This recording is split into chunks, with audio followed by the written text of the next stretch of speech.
Greetings everyone, welcome to Bogosi Kupe channel. I'm your host, Basimane Bokopane, aka Mighty Hapi. And today we continue where we left off with Neteru Hapi. Okay, and the subject of our presentation is Nile River, the gift of the Neteru, sequel to Hapi, Neteru of abundance. Yes, if you haven't already subscribed and this is your first time, please do so now. Click the subscribe button and don't forget to click the notification bell. And for those of you who are subscribers and have been with us and you haven't clicked that notification button, please remember to do so. And most importantly, as we ask all our subscribers, do share this content with those who may be interested. Share it far and wide on social media or show it to your friends, and to whoever may likely benefit from this information. All right. Now, go with us as we traverse and go back in time to recover and uncover what has been lost. Our ancestors have left us a great wealth of knowledge, and here at Bogosi Kupe, we give you a Botswana perspective. Yes, there are other perspectives, but our main focus is the Botswana Basotho perspective. It's not that we're neglecting other perspectives, they are important as well. I'm sure there are other people who are actually focusing on those perspectives. And if time permits, perhaps in the future, we will touch on the Nguni perspective, because the Nguni people are our extended family. We love them too. All right. And further on, maybe we will go, deeper into the motherland where we possibly can do that, to showcase the connections that we have with this ancient language. All right. Without further ado, we're going to jump right into it.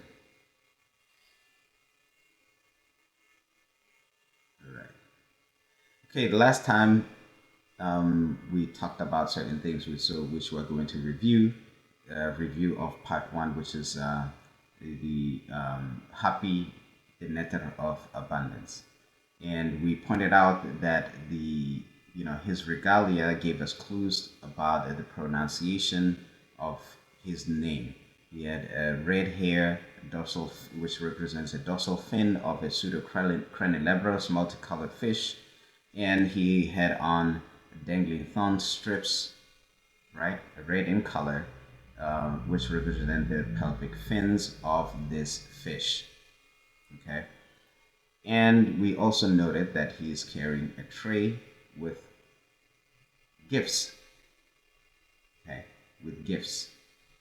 And we noticed that something peculiar also about him having one breast, right? A breast which is a representation of nourishment, and nourishment is called Hepa. Hepa in Setswana Sesotho, which means to nourish, feed, provide with food, or provide with abundance of food. And of course, he's holding a tray with offerings on it. So everything about him tells us who he is. And then, of course, the thong is the only thing that is covering his nakedness. Otherwise, he's completely naked. And the nakedness is called hepa, meaning to move around indecently, exposed, or to just simply be naked. All right.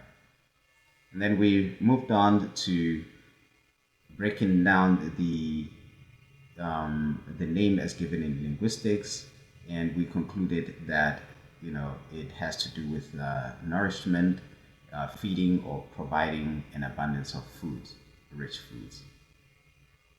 All right.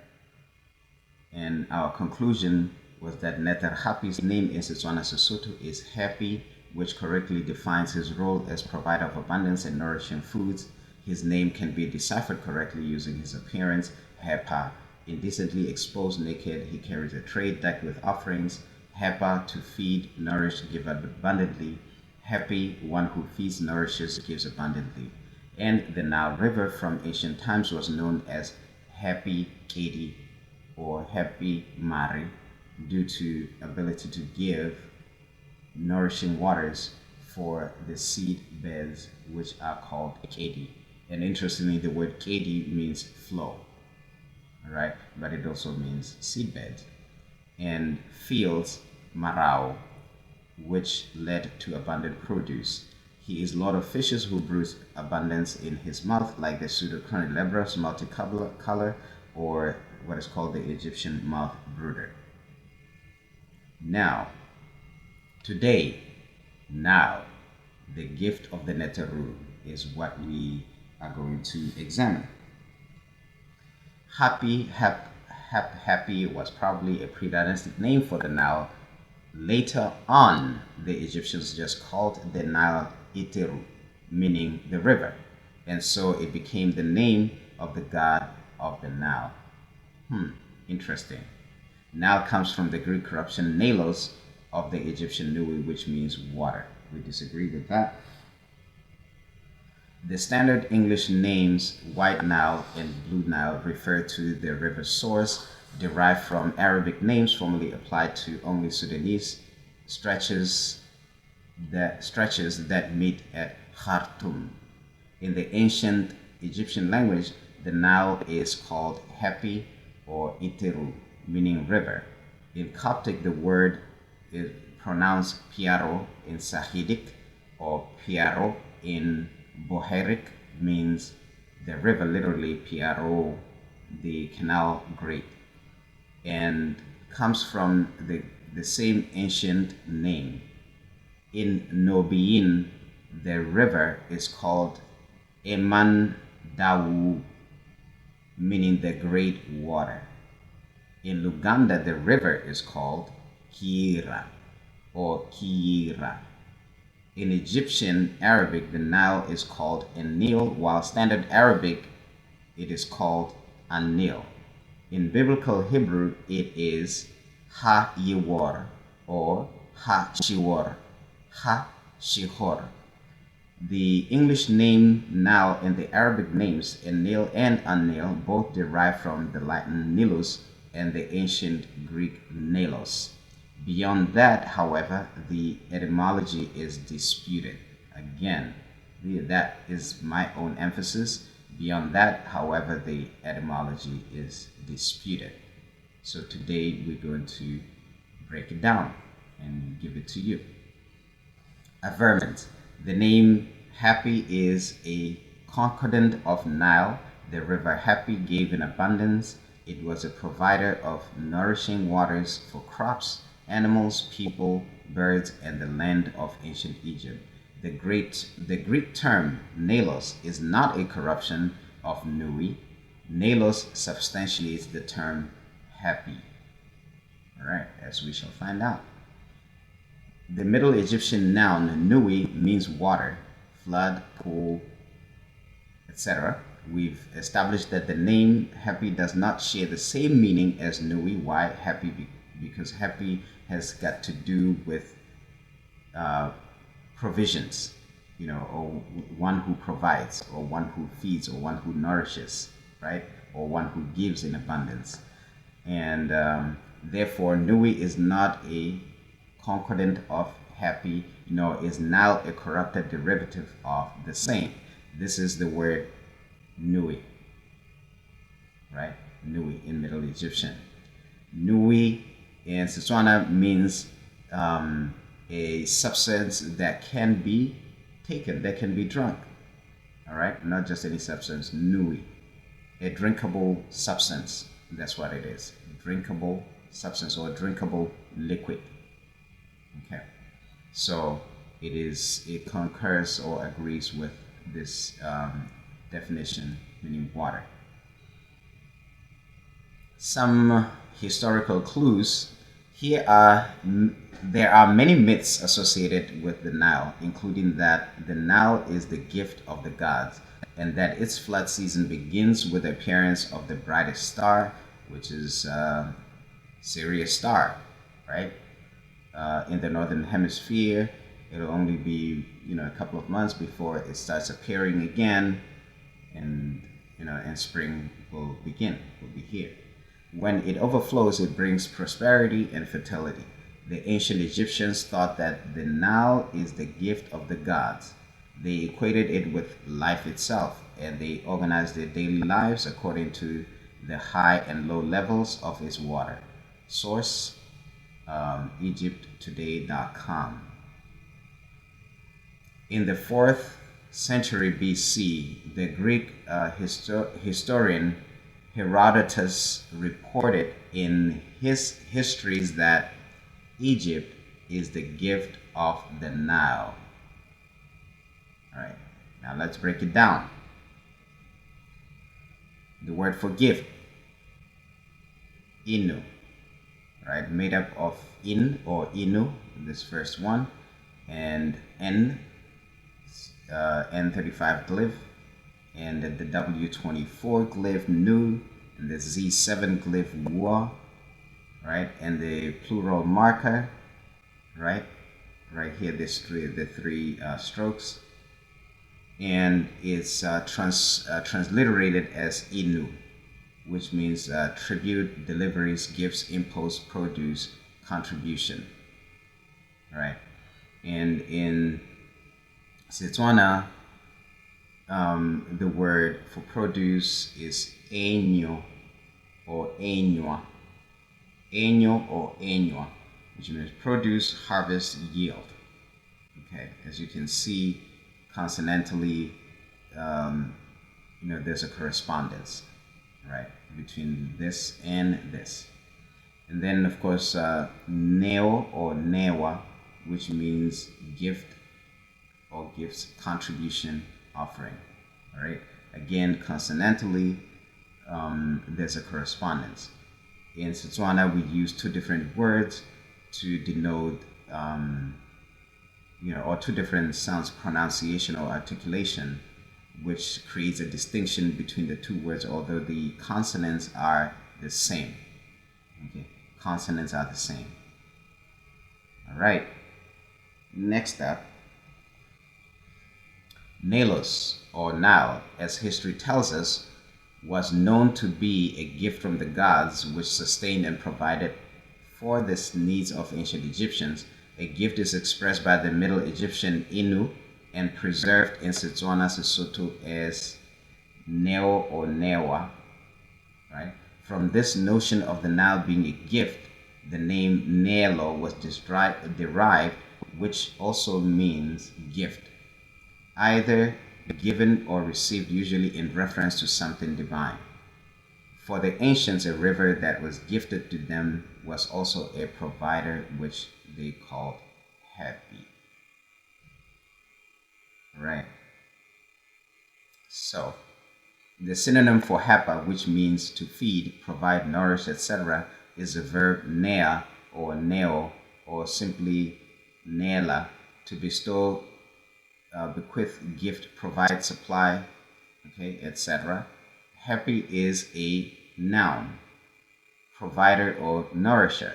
Its synonym equivalent is nei, bestower, giver, provider, supplier, offerer, and nelo, provision, gift, oblation, offering, etc. Now, notice that the word that means bestower or giver, is the first part, it matches this first part of the word Neilos. Neilos. Okay, we will treat this next. The cognate is neo or newa, which is an equivalent of the Middle Egyptian Inu, tribute, deliveries, gifts, impulse, produce, contribution, etc. Now, the word Nelo is a compound. Let's break it down. All right. You have legs. Oh, by the way, this word, this glyph that is often used for, the word fetch, or to bring, or something like that. Fetch, bring, or even produce and things like that, or carrier or bearer, right, as is defined here. It actually derives from the word now. Now, N-A-O or N-A-W-O, which in Setswana actually means legs. Legs. Okay? Yes, legs. All right.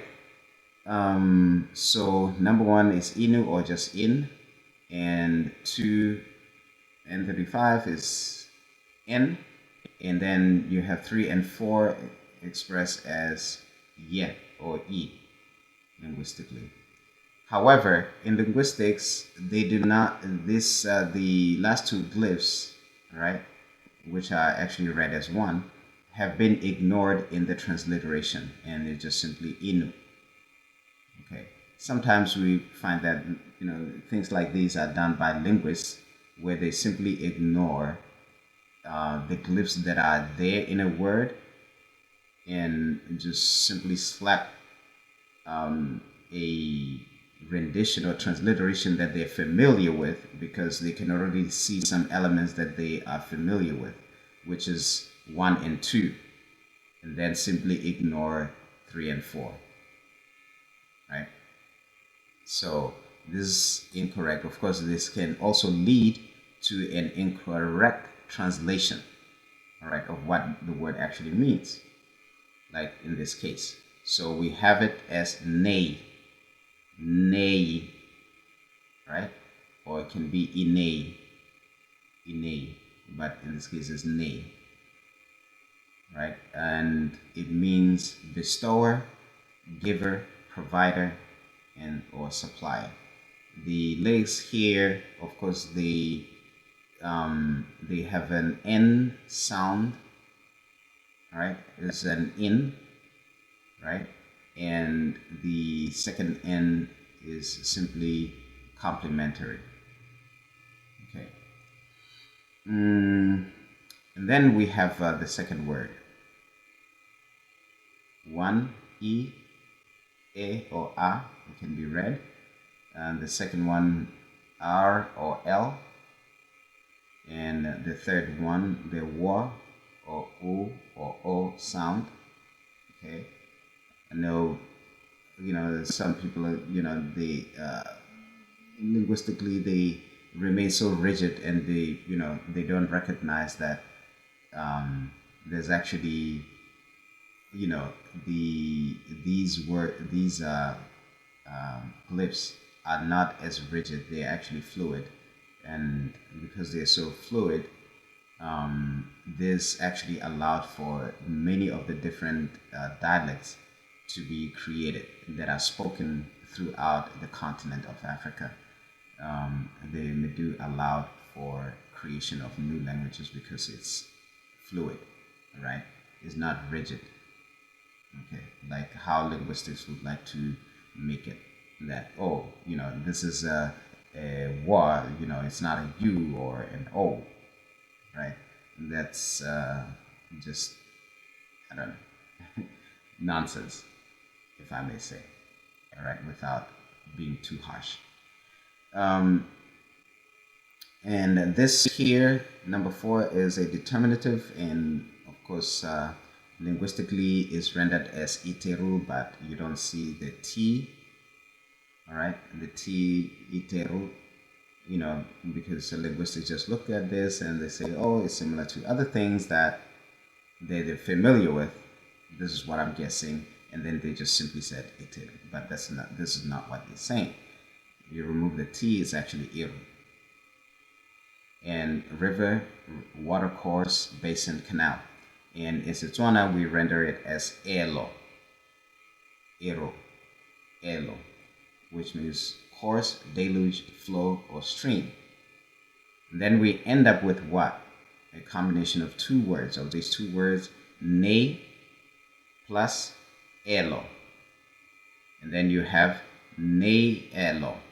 Ne elo then became Nelo. Ne elo then became Nelo, meaning giver of deluge. right? And what is our conclusion? The Greek term Neilos is not a corruption of Nui, but a derivation of Nelo. Nelo means gift, either given or received, right? It's a compound deriving from ne plus elo, which means giver or provider of deluge. The latter, Nelo, is a concordant of happy. Happy means provider or giver of abundance. Neilos, or Nile, is a Greekified term of an original word alluding to the Nile River being a gift. Therefore, the term Neilos and Nile ultimately originates from Nielo, a Setswana Sesotho word. This is our presentation for you today. We hope that it was concise and very clear, and that all speculation and all confusion about the origin of the word Nile has now been put to rest. Thank you for being a subscriber, and we look forward to seeing you again with another presentation as we go back in time and recover what was lost.